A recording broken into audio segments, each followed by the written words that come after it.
नमस्कार साथियों, मेरा नाम है आर के सिंह। संस्कृति पीसीएस यूट्यूब चैनल पे आप सभी का स्वागत है। आज हम बात करने वाले हैं मोदी कैबिनेट के द्वारा लिए गए बड़े ही अहम फैसले की, और इस फैसले में कई सारे जो बड़े प्रोजेक्ट हैं उनके लिए खास तौर पे यहाँ पर दिशा निर्देश जारी किए हैं। तो देखेंगे कि आखिर ये जो भारत में मोदी कैबिनेट है उसने कौन से क्षेत्रों के लिए, कौन से शहरों के लिए, किन किन क्षेत्रों के लिए कुछ बड़े अहम फैसले लिए हैं, उनके प्रमुख जो आंकड़े हैं उनके क्या इम्पैक्ट होने वाले हैं, और उनसे जुड़े हुए जो भी महत्वपूर्ण बातें होंगी उन पर भी संक्षिप्त रूप से हम बात करने वाले हैं। चलिए स्टार्ट करते हैं। सबसे पहले देखेंगे न्यूज क्या है।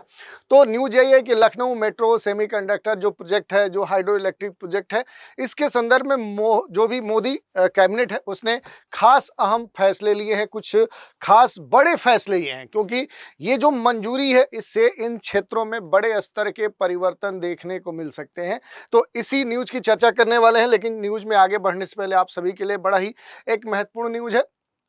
स्वतंत्रता दिवस के अवसर पे 15 अगस्त के अवसर पे संस्कृति आईएएस के द्वारा बहुत सारे जो डिस्काउंट ऑफर है वो संचालित किए जा रहे हैं। इन्हीं डिस्काउंट ऑफर के तहत देखें तो जो पीसीएस फाउंडेशन कोर्स हैं पीटी मेंस के, इन सभी कोर्स पे, चाहे वो बीपीएससी का कोर्स हो या फिर कहें तो एमपीपीएससी का हो, आरएस का हो, इन सभी कोर्स पर देखेंगे तो 60 to 75% का डिस्काउंट आपको प्रदान किया जा रहा है। खास बात है, इसके लिए जो भी डेडलाइन है वो 15 अगस्त 2025 है, यानी कि अंतिम जो समय सीमा है वो 15 अगस्त है। तब तक अगर आप इन कोर्स में नामांकन करवाते हैं तो आपको इस छूट का लाभ प्राप्त हो सकता है। और भी कोई प्रश्न है, कोई क्वेरी है, कोई शंका है, तो उसके समाधान के लिए नीचे दिए गए जो नंबर है 9555124124 पे कॉल करके जानकारी प्राप्त कर सकते हैं। दूसरा तरीका है संस्कृति आईएएस की जो वेबसाइट है वहां विजिट करके भी संबंधित जानकारी आप प्राप्त कर सकते हैं। अब हम बात करेंगे कि जो अपने मोदी कैबिनेट है उसके द्वारा लिए गए कुछ बड़े अहम जो फैसले हैं, इन फैसलों में देखें तो जो बड़े फैसले लिए हैं उनमें एक एक करके सब पर हम बात करेंगे। और देश के जो केंद्रीय सूचना और प्रसारण मंत्री हैं अश्विनी जो वैष्णव हैं, उन्होंने मंत्रिमंडल की बैठक के लिए गए जो फैसले हैं उन फैसलों के बारे में डिटेल से जानकारी दी कि आखिर कैबिनेट ने, जो देश के प्रधानमंत्री नरेंद्र मोदी हैं, इनकी जो कैबिनेट है उसने किन किन अहम फैसलों के बारे में फैसला ले लिया है, किन मुद्दों के बारे में, किन सेक्टर्स के बारे में ये फैसला लिया गया। इसके बारे में अश्विनी वैष्णव जी ने पूरा डिटेल से जानकारी दी। उन्होंने ये बताया कि केंद्रीय मंत्रिमंडल ने 4594 करोड़, ये एक बड़ा आंकड़ा है, देख सकते हैं 4594 जो करोड़ है, ये क्या है कि ये एक बड़ा कह सकते हैं आंकड़ा है। इस बजट का जो निवेश है उससे जो देश के कई सारे जो राज्य हैं जैसे उड़ीसा, पंजाब, आंध्र प्रदेश, यूपी जैसे बड़े बड़े जो क्षेत्र हैं वहां पर बड़े स्तर के जो इन्वेस्टमेंट है सेमीकंडक्टर क्षेत्र में किए जा रहे हैं। और इन्होंने ये कहा कि इन परियोजनाओं को इंडिया जो सेमीकंडक्टर मिशन है उसके तहत ही स्वीकृति दी गई है। सेमीकंडक्टर जो विनिर्माण इकाइयां हैं उनकी स्थापना के लिए वित्तीय जो फंड है, जो मदद है, उस मदद देने के इरादे से जो मिशन है उसके स्तर पे बड़े स्तर का लगभग 76,000 करोड़ रुपए का एक तरह से देखें तो जो प्रावधान है वो किया जा रहा है। और यहाँ पर केंद्रीय सूचना प्रसारण मंत्री अश्विनी वैष्णव ने कहा कि भुवनेश्वर में सिलिकॉन कार्बाइड जो सेमीकंडक्टर है उसकी संयंत्र से जुड़ी हुई जो प्लांट है वो वहाँ पर स्थापित किया जाएगा, जिस पर जो सेम प्राइवेट लिमिटेड है उसका भी निवेश यहाँ पर होना है। तो इस तरह की जो पूरी जानकारी है वहाँ पर दी गई। थोड़ा सा मंत्रिमंडल के द्वारा लिए गए जो महत्वपूर्ण अहम फैसले हैं उनकी हम जानकारी लेंगे, क्योंकि पीएम अपने देश के हैं नरेंद्र मोदी, इनकी अगुवाई में ये यहाँ पर केंद्रीय जो मंत्रिमंडल की बैठक है, जो कैबिनेट की बैठक है वो हुई थी, और इसी में कई सारे बड़े फैसले लिए गए। सबसे पहली बात की 4 नए जो सेमीकंडक्टर प्रोजेक्ट हैं उनको स्टार्ट करने की बात की गई है, जिसमें उड़ीसा, पंजाब, आंध्र प्रदेश में इनकी मंजूरी दे दी गई है। और इसके लिए देखेंगे तो बड़ा जो पहले हमने बताया कि 4,594 करोड़ का जो एक बड़ा एक निवेश है, जो रुपया है वो इसके लिए खर्च किया जाएगा। लखनऊ जो मेट्रो है उसके फेज फर्स्ट बी की मंजूरी भी दे दी गई है, जिसके तहत देखें तो 5,801 करोड़ से भी रुपया जो अधिक फंड है वो इसके लिए दिया गया है। और इसके अलावा देखें तो जो टाटो जो सेकंड हाइड्रो इलेक्ट्रिक जो प्रोजेक्ट है 700 मेगावाट का, उसको भी मंजूरी प्रदान कर दी गई है, और उसके लिए भी देखें तो लगभग 8,000 से अधिक करोड़ का जो बजट है वो प्रदान किया गया है। यूनियन जो कैबिनेट अप्रूव्स 4 सेमीकंडक्टर मैन्युफैक्चरिंग जो यूनिट्स हैं उड़ीसा, पंजाब और आंध्र प्रदेश, वहाँ के लिए पूरी तरह से इसकी मंजूरी दे दी है, और इसके लिए जो बजट है वो भी यहाँ पर दिया गया है। न्यू सेमीकंडक्टर जो मैन्युफैक्चरिंग यूनिट्स हैं वो कहाँ कहाँ पर लगेंगी उनके बारे में डिटेल से जानकारी जानकारी दी गई है।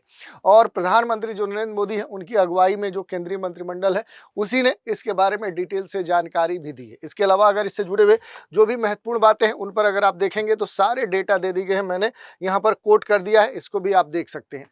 4 जो नई सेमीकंडक्टर जो प्रोजेक्ट हैं वो और लखनऊ जो मेट्रो है उसको मंजूरी प्रदान कर दी गई है। यहाँ पर इसके बारे में जो देश के मंत्री हैं, केंद्रीय मंत्री अश्विनी वैष्णव, उन्होंने जानकारी दी कि 4 जो नई सेमीकंडक्टर परियोजनाएं हैं उनको अप्रूवल मिल गया है और ऐसी 6 और जो प्रोजेक्ट्स हैं, जो परियोजना है वह पहले से क्या है अप्रूव्ड हो चुकी हैं और आज इनमें और नई 4 जो प्रोजेक्ट हैं वो जोड़ दिए गए हैं। कहाँ कहाँ पर ये स्थापित किए जाएंगे, इनके लिए कितना बजट होगा, वो उसके बारे में इन्होंने बताया। और इन्होंने कहा कि लखनऊ चूंकि एक बड़ा शहर है, उत्तर प्रदेश का राजधानी है, तो यहाँ पर मेट्रो की ज़रूरत बहुत ही आवश्यक है और इसीलिए लखनऊ जो मेट्रो है इसके सेकेंड जो फेज है उसमें फर्स्ट वी को 5,801 करोड़ रुपए की जो निवेश है उसकी मंजूरी दे दी गई। इसके अलावा अगर देखेंगे तो यहाँ पर हाइड्रो इलेक्ट्रिक जो प्रोजेक्ट है उस पर भी एक बड़ा जो राशि है वो खर्च करने की बात की गई है। भारत स्वच्छ विकास और स्वच्छ जो ऊर्जा है उसके प्रति पूरी तरह से क्या है प्रतिबद्ध है, ये इसकी प्रतिबद्धता जताई जाने की बात यहां पर मंत्री जी ने की है और इस संबंध में लगभग 8,146 करोड़ रुपए के निवेश के साथ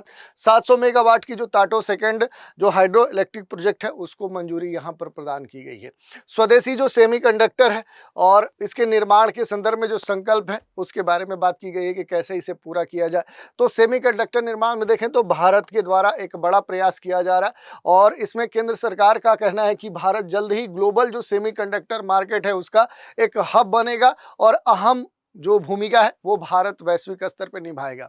और इसी के संदर्भ में केंद्र सरकार ने कहा है कि 2023 में भारत का जो सेमीकंडक्टर बाजार था वो एक बड़े स्तर पे पहुंच चुका है, वो लगभग 38 अरब डॉलर पहुंच चुका था और 2024-25 में ये इससे भी बढ़कर 45 से लेकर 50 अरब डॉलर तक पहुंच सकता है, ये आंकड़ा यहाँ पर दिया गया है। और इसमें खास तौर पर देखेंगे तो जो केंद्र सरकार है उसने ये कहा है कि ग्लोबल जो पार्टनरशिप है, जो पॉलिसी सपोर्ट्स है, जो घरेलू मैन्युफैक्चरिंग है, उसमें बढ़ते हुए जो भी भारत है उसके साथ तेजी से जो प्रगति है वो देखने को मिली है। और भारत का जो चिप इकोसिस्टम है, जो पूरा चिप से जुड़ा हुआ जो पूरा तंत्र है वो विकसित हो रहा है और भारत सरकार के अनुसार देश के कई सारे भागों में बड़े स्तर के जो निवेश हैं उसकी घोषणाएं की गई है। इस कारण से देखें तो भारत आने वाले समय में चिप या सेमीकंडक्टर्स का हब बन सकता है, ये बात पूरी तरह से कही गई। और इसी के बारे में कहा जा रहा है कि सेमीकंडक्टर्स जो मैन्युफैक्चरिंग है एक न्यू सेंसेशन हो सकता है, इंडिया के संदर्भ में बड़े स्तर पर बदलाव देखने को मिल सकते हैं। तो ये बातें की गई हैं। लखनऊ मेट्रो के संदर्भ में पहले हमने बता दिया, उसके बारे में भी अगर जानकारी लेना चाहें तो ले सकते हैं कि परियोजना क्या है, कितनी लंबी है, उसमें कितने स्टेशन होंगे, कितने भूमिगत होंगे, कितने बाहर होंगे। तो देखिए लंबाई इसकी 11.165 किलोमीटर है और इसमें 12 स्टेशन होंगे। इसका पूरा जो लक्ष्य रखा गया वो क्या रखा गया कि इस परियोजना को बनाए जाने के पीछे यही है कि लखनऊ जो मेट्रो नेटवर्क है इसके विस्तार होने से पुराना जो लखनऊ का भीड़ भाड़ वाला जो इलाका है वहाँ पर बेहतर जो कनेक्टिविटी है वो प्रदान की जा सके, जिससे क्या होगा कि जो ट्रांसपोर्टेशन है उस पर जो लोड है उसको कम किया जाएगा, टूरिज्म को बढ़ावा दिया जा सकता है, जो इकोनॉमिक एक्टिविटीज़ है। और देश राज्य की राजधानी उत्तर प्रदेश सूबे की राजधानी है तो उस स्तर पर यहाँ की जो भी आर्थिक गतिविधियाँ उनमें सुधार किया जा सकता है। सपोर्ट और अगर इसके संदर्भ में बात करें तो जो सूबे के सीएम है, जो मुखिया है योगी आदित्यनाथ, उन्होंने इस परियोजना के विकास को मील का पत्थर बताया है। और वहीं रक्षा मंत्री राजनाथ सिंह है, उन्होंने ये कहा कि पीएम मोदी और अन्य नेताओं को इसके लिए धन्यवाद है कि उन्होंने बड़े स्तर पे खास तौर पे लखनऊ की विकास जो गाथा है उसे और आगे बढ़ाने का जो एक अहम फैसला लिया है, ये काफ़ी मायने रखता है। योजना के जुड़े हुए जो भी निर्माण और स्थिति है उसके बारे में हम देख सकते हैं। जो कार्य है वो क्या है कि जल्द ही आने वाले समय में इसे पूरा करने का जो लक्ष्य है वो माना जा रहा है। तो इस तरह से ये काफ़ी महत्वपूर्ण है। सेमीकंडक्टर्स के संदर्भ में देखें तो बड़े स्तर का जो प्रोजेक्ट है उसकी जो नवीन एक्सेप्टेंस है, जो स्वीकृतियां हैं वो दे दी गई हैं कि आखिर कितने स्तर पे कितने मंजूरी के साथ कहां कहां पर इस तरह के जो भी फैक्ट्रियां हैं सेमीकंडक्टर्स की वो लगाई जाएंगी। और इनके साथ ही जो पहले से चल रही हैं, जो 6 पहले से चल रही हैं, 4 अब, तो कुल 10 सेमीकंडक्टर जो फैसिलिटीज़ हैं वो स्वीकृत हो चुकी हैं और कुल निवेश 1.6 लाख करोड़ तक पहुँच गया है। पहले से भी स्वीकृत जो प्रोजेक्ट हैं वो चल रहे हैं और अब जो नए प्रोजेक्ट हैं वो इसमें और आगे बढ़ाने का काम करेंगे। और इस तरह के जितने भी प्रोजेक्ट्स अब भारत के संदर्भ में जिनको मंजूरी दी जा रही है, इनके पीछे जो उद्देश्य है, जो मोटो है, वो अगर उसकी हम बात करें कि आखिर इस तरह के प्रोजेक्ट को जो अप्रूवल दिया जा रहा है उसके पीछे कारण क्या है, तो ये जो पहल है ये भारत को सेमीकंडक्टर्स के क्षेत्र में, सेमीकंडक्टर्स के निर्माण के क्षेत्र में एक वैश्विक केंद्र के रूप में स्थापित करने की दिशा में एक रणनीतिक कदम है। और इसी को ध्यान में रखते हुए सरकार के द्वारा, मोदी कैबिनेट के द्वारा अहम फैसला लिया गया, जहां वर्तमान में कोई सक्रिय एक्टिव स्तर पे जो चिप निर्माण क्षमता है वो नहीं देखने को मिली है। और इसके तहत देखेंगे तो कुछ और भी महत्वपूर्ण जो अहम फैसले लिए गए वो हाइड्रो इलेक्ट्रिक जल विद्युत जो परियोजना है उसके संदर्भ में लिए गए हैं। और इसके बारे में भी आप देख सकते हैं कि आखिर जो नई मंजूरी है उससे क्या फायदा हो सकता है। तो इसके संदर्भ में देखेंगे तो बिजनेस स्टैंडर्ड में डिटेल में इसके बारे में रिपोर्ट छपी है कि केंद्र सरकार ने 8,146 करोड़ की स्वीकृति इस 700 मेगावाट का जो टोल कह सकते हैं कि जो यहाँ पर टैटो जो सेकंड हाइड्रो इलेक्ट्रिक प्रोजेक्ट है उसके लिए दे दी है। और ये कहाँ पर है, ये सबसे महत्वपूर्ण बात है। अगर इसकी हम बात करेंगे तो ये कहाँ पर आपको देखने को मिलेगा, तो ये अरुणाचल प्रदेश में देखने को मिलेगा। तो ये प्रोजेक्ट के बारे में जो भी बेसिक जानकारी है वो देख सकते हैं कि इसका उत्पादन क्या है, विकास एजेंसियाँ कौन सी है, इससे लाभ क्या होगा। तो जब परियोजना बनेगी तो इससे न केवल हाइड्रो इलेक्ट्रिक जो विद्युत है वो उत्पन्न हो सकेगा, बल्कि इसके साथ ही देखेंगे तो इसके बनने के समय रोजगार होगा, बनने के बाद भी रोजगार होगा। इसके अलावा ट्रांसपोर्टेशन के लिए सड़क और सेतु सहित अन्य जो बेसिक इंफ्रास्ट्रक्चर हैं वो भी डेवलप होंगे, जिससे इस पूरे क्षेत्र में सोशियो इकोनॉमिक स्तर पे सामाजिक आर्थिक विकास होगा। राज्य को जो 12% मुफ्त बिजली है उसकी सुविधा भी प्राप्त हो जाएगी। इसके बारे में बेसिक जो पूरा डिटेल है, जो सारांश है वो आप देख सकते हैं। लखनऊ मेट्रो जो प्रोजेक्ट है वो कहाँ से कहाँ तक है, सेमीकंडक्टर्स जो यूनिट लगाए जाने की बात की जा रही है, जो अरुणाचल में जो टैटो हाइड्रो जो इलेक्ट्रिक प्रोजेक्ट है उसकी जो विशेषता है वो यहाँ पर दी गई हैं। ओवरऑल हम ये कह सकते हैं कि ये जो तीनों प्रोजेक्ट अभी हाल ही में बड़े स्तर पे इनकी मंजूरी दी गई। ये क्या है कि भारत में इंफ्रास्ट्रक्चर जो आधारभूत संरचना है, जो तकनीकी एक आज़ादी है, तकनीकी एक स्वतंत्रता है और ऊर्जा सुरक्षा को ध्यान में रखते हुए संयुक्त रूप से भारत की विकास यात्रा को ये तेजी से और अस्थायी बनाने में महत्वपूर्ण भूमिका निभाएंगे। इसके अलावा लखनऊ, यूपी की जो राजधानी लखनऊ है वहाँ पर मेट्रो का जो विस्तार दिया जा रहा है, इससे वहाँ पर जो भी ट्रांसपोर्टेशन है, जो ट्रैफिक है, जो यातायात है, जो आर्थिक जीवन है उसमें बेहतर स्थिति देखने को मिलेगी, जीवन में सुधार होगा। और सेमीकंडक्टर की पहल से तकनीकी जो आत्मनिर्भरता है वो भी बढ़ेगी। और हाइड्रो जो प्रोजेक्ट है इससे ऊर्जा उत्पादन और क्षेत्रीय जो विकास है उसकी जो स्थिति है वो पहले से और बेहतर होगी। तो ये पूरा न्यूज़ हमने देखा। इसके अलावा अगर हम थोड़ा सा देखें कि जो सेमीकंडक्टर चिप होते हैं आखिर ये क्या होते हैं, तो ये क्या किस चीज़ से बने होते हैं, तो ये सिलिकॉन से बने होते हैं। किससे, तो ये सिलिकॉन से बने होते हैं, सिलिकॉन चिप होते हैं, इसी नाम से ये जाने जाते हैं। ये एक किसी भी इलेक्ट्रॉनिक जो उत्पाद है, जो प्रोडक्ट्स, उसको महत्वपूर्ण रूप से उसका एक पार्ट होते हैं। किसी भी इलेक्ट्रॉनिक जो उत्पाद है, जो प्रोडक्ट है, उसका सेमीकंडक्टर जो चिप है ये महत्वपूर्ण पार्ट होते हैं। इसके बिना कोई भी इलेक्ट्रॉनिक जो उत्पाद है वो बनाया ही नहीं जा सकता है। तो समझ सकते हैं एक तरह से उनकी आत्मा है, उसका हार्ट है। जो एलईडी बल्ब है उससे लेकर मिसाइल तक, कार से लेकर मोबाइल तक, लैपटॉप में भी इसका बड़े स्तर पे इस्तेमाल होता है। ये जो चिप है इनकी इलेक्ट्रॉनिक जो आइटम है उसकी मेमोरी ऑपरेट करने का ये काम करते हैं सिलिकॉन या सेमीकंडक्टर जो चिप है। सेमीकंडक्टर का जो इस्तेमाल है ये स्मार्ट जो वॉच काफ़ी पॉपुलर हो चुका है, हम सभी पहनते हैं, मोबाइल, टीवी, लैपटॉप, ड्रोन या फिर जो अलग अलग एविएशन सेक्टर से जुड़े हुए जो ऑटोमोबाइल सेक्टर हैं वहाँ पर इसका इस्तेमाल होता है। इसके अलावा अगर आप देखेंगे तो इससे जुड़ी हुई बहुत सारी बातें हैं, जैसे सेमीकंडक्टर के जो इस्तेमाल हैं वो कहाँ कहाँ पर होते हैं, कारों में, कंप्यूटर में, टीवी में, मोबाइल, टेलीकॉम, जो गैजेट्स हैं, स्पीकर्स हैं, railway, AC, smart bulb, mic, camera, car, smart watch, तो बहुत सारे क्षेत्र हैं जहां पर इसका बड़े स्तर पे क्या होता है, इस्तेमाल होता है। सेमीकंडक्टर्स यानी गैजेट्स की जान, किसी भी इलेक्ट्रॉनिक गैजेट्स हैं उसका क्या है, आत्मा है, जान है, क्योंकि सिलिकॉन से बने ये जो सेमीकंडक्टर चिप्स हैं ये हेल्थ केयर से लेकर एग्रीकल्चर इंडस्ट्री तक उस सभी प्रोडक्ट्स में ये उसका इस्तेमाल किया जाता है, इसके यूज करते हुए उनको बनाने में। इन चिप्स के जो भी प्रोडक्शन है उसमें देखेंगे तो 1000 से अधिक जो स्टेप्स हैं वो शामिल होते हैं और एक चिप को बनाने के लिए कई देशों में उस पर काम होता है। ये सबसे महत्वपूर्ण बात है। इंटेल, सैमसंग, ताइवान सेमीकंडक्टर्स जो मैन्युफैक्चरिंग कंपनी है, जो ब्रॉडकॉम और जो एनवीडिया या चिप्स बनाने वाली बड़ी जो दुनिया की लोकप्रिय जो कंपनियां हैं उस रूप में जानी जाती है। यूएस जो टिप्स और R&D करने में सबसे आगे है। ताइवान असेंबली और पैकेजिंग के साथ ही टेस्टिंग में भी अग्रणी है और अभी भी चीन दुनिया का सबसे बड़ा जो कह सकते हैं कि सेमीकंडक्टर्स जो चिप हैं उनको प्रोडक्शन के स्तर पे पहले नंबर पे आ रहा है। सेमीकंडक्टर्स पे देखें तो जो निर्भर है जो वो प्रोडक्ट्स उनकी अगर बात करें तो महत्वपूर्ण रूप से जितने भी इस तरह के इलेक्ट्रॉनिक जो उत्पाद हैं वो सेमीकंडक्टर्स पर ही निर्भर है। कैसे काम करते हैं जो सेमीकंडक्टर्स हैं, तो ये जो चिप है, ये जो इलेक्ट्रॉनिक आइटम है उनको ऑटोमेटिकली क्या करते हैं, ऑपरेट करने में मदद करते हैं। उदाहरण के लिए देखिए, जैसे एक स्मार्ट वॉशिंग मशीन है, उसकी अगर बात करें तो उसमें कपड़े पूरी तरह से धुलने के बाद क्या हो जाते हैं, ऑटोमेटिक जो मशीन है वो बंद हो जाती है।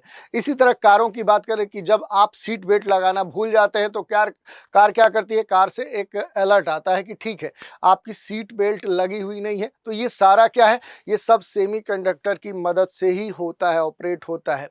कौन है दुनिया में सेमीकंडक्टर्स के संदर्भ में अगर हम देखें कि सबसे महत्वपूर्ण कौन है, जो सेमीकंडक्टर्स है उसका सबसे बड़ा जो सप्लायर है वो कौन है, तो देखिए दुनिया में अगर हम बात करेंगे सेमीकंडक्टर्स के सप्लायर के संदर्भ में, तो दुनिया में सबसे बड़ा जो सप्लायर है वो कौन सा है, तो वो आप देखेंगे तो इसमें पहले स्थान पे ताइवान, चीन और अमेरिका है। इसके अलावा साउथ कोरिया भी इस क्षेत्र में काफ़ी आगे और इसमें देखें तो तेज़ी से जो वृद्धि है वो भी देखने को मिल रही है। इसमें सबसे महत्वपूर्ण बात है कि जो प्रोसेसर चिप है और सेमी जो कंडक्टर्स हैं इनका सबसे बड़ा जो निर्यातक देश है वो कौन सा देश होता है, तो वो चीन बन चुका है। दूसरी बात करें तो जो कोरोना महामारी है उस महामारी के दौरान चीन में जब चिप का प्रोडक्शन एक तरह से स्लो हो गया, ठप हो गया, रुक गया, तो भारत समेत देखें तो दुनिया पर जो एक असर है वो देखने को मिला और अमेरिका ने हुआवे जैसी जो कई चीनी कंपनियां उनके लिए जो अमेरिकी सेमीकंडक्टर्स की सप्लाई है उसको भी रोक दिया था और इस कारण से देखें दुनिया भर में जो चिप पर निर्भरता थी उस कारण से एक तरह से पूरे दुनिया में उथल पुथल देखने को मिला था। और सबसे बड़ी बात ये होती है कि क्या सेमीकंडक्टर्स जो बनाने की बात कही जा रही है क्या वो काफ़ी कठिन होती है, ये एक सबसे बड़ी बात है कि सेमीकंडक्टर्स बनाना क्यों इतना मुश्किल होता है, क्यों इसका इतना महत्व है। तो देखिए क्यों इसलिए होती है, क्योंकि जटिल प्रक्रिया होती है किसी भी सेमीकंडक्टर्स चिप को बनाने के लिए और एक छोटे से सेमीकंडक्टर्स या चिप को बनाने की जो प्रक्रिया है उसमें 400 से 500 स्टेज होते हैं, चरण होते हैं, तो आप समझ सकते हैं। और इसमें किसी भी स्टेज में अगर कोई भी मिस्टेक हो गई तो करोड़ों रुपए का जो नुकसान है वो हो जाता है। और इसको बनाने के लिए जिन जिन मेटल्स या अन्य जो भी जरूरी साजो सामान है उसकी ज़रूरत पड़ती है तो वो कुछ ही देशों के पास है। तो रिसोर्स के स्तर पर क्या है, एक लिमिटेशन है। वहीं इसकी डिजाइन और तकनीक भी क्या होती है, काफ़ी मुश्किल होती है, जटिल होती है, चुनिंदा होती है।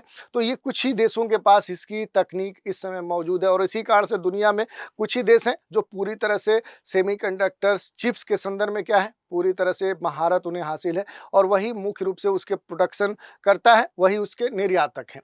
जो सेमीकंडक्टर्स जो माइक्रोचिप्स है ये बनाने में इस्तेमाल होने वाली जो धातु है वो क्या है, वो पैलेडियम है। इसका सबसे बड़ा सप्लायर कौन सा देश है, वो रूस है। तो ये सारे जो तथ्य है ये आपके लिए महत्वपूर्ण हो जाते हैं। और भारत की अगर बात करें तो भारत दुनिया भर के सभी बड़ी जो आईटी और जो चिप निर्माता कंपनियां हैं उसमें भारतीय जो इंजीनियर्स हैं वो इस समय वर्क कर रहे हैं और ये जो इंजीनियर हैं इन कंपनियों के लिए चिप डिजाइन करते हैं। तो ये सबसे महत्वपूर्ण बात है। इसके अलावा अगर ताइवान की बात करें तो ताइवान सेमीकंडक्टर्स का सबसे बड़ा क्या है, निर्माता है। आप देख सकते हैं दुनिया में बड़े जो सेमीकंडक्टर्स चिप बनाए जाते हैं उनमें सबसे बड़ा जो भागीदारी है वो किसकी है, वो ताइवान के। लगभग 66% ताइवान क्या करता है, चिप बनाता है। दूसरे स्थान पे साउथ कोरिया है 17%, उसके बाद चीन है और उसके बाद बाकी जो देश हैं उनकी स्थिति देखने को मिलती है। और ये जो पूरा सोर्स है वो हमने कहाँ से लिया है, तो ट्रेंड फोर्स की रिपोर्ट से ये सबके सामने आई है। इसके अलावा हमने देख लिया कि कितना कठिन है, कितना बड़ा है सेमीकंडक्टर्स का जो बाजार है, जो कारोबार है वो कितना बड़ा है। अगर इसकी हम बात करें कि ये जो बाजार है वो किस स्तर पे अब पहुंच चुका है, इसकी अगर हम बात करें तो भारत की बात करें तो सेमीकंडक्टर्स की जो डिमांड है वो लगभग 24 बिलियन डॉलर तक पहुंच गई है। और ये कहा जा रहा है कि 2025 तक ये जो डिमांड है ये और आगे बढ़ेगी और 2025 तक 100 बिलियन डॉलर तक ये डिमांड पहुंच जाएगी। तो समझ सकते हैं कि कितनी डिमांड तेजी से बढ़ रही है। और 2030 के लिए ये कहा गया है कि ये आंकड़ा कितना पहुंच जाएगा, ये 110 अरब डॉलर तक पहुंच जाएगा। और जितने भी इलेक्ट्रॉनिक गैजेट्स हैं उनके लिए भारत फिलहाल पूरी तरह से क्या है, वो इंपोर्ट पर ही निर्भर है। तो भारत को इस दिशा में क्या करना होगा, पहल करना होगा होगा। और देश में पेट्रोल, गोल्ड के बाद सबसे ज़्यादा आयात जो इलेक्ट्रॉनिक्स का होता है वो इलेक्ट्रॉनिक्स ही है, और इनमें करीब 27% जो है वो आयात सिर्फ सेमीकंडक्टर्स का बड़े स्तर पे भारत में होता है। दुनिया भर के लिए जो चिप का कारोबार है वो कितना बड़ा, इसका अंदाजा इसी से लगाया जा सकता है कि 2025 तक भारत अपने मिशन पर $10 बिलियन खर्च कर रहा है।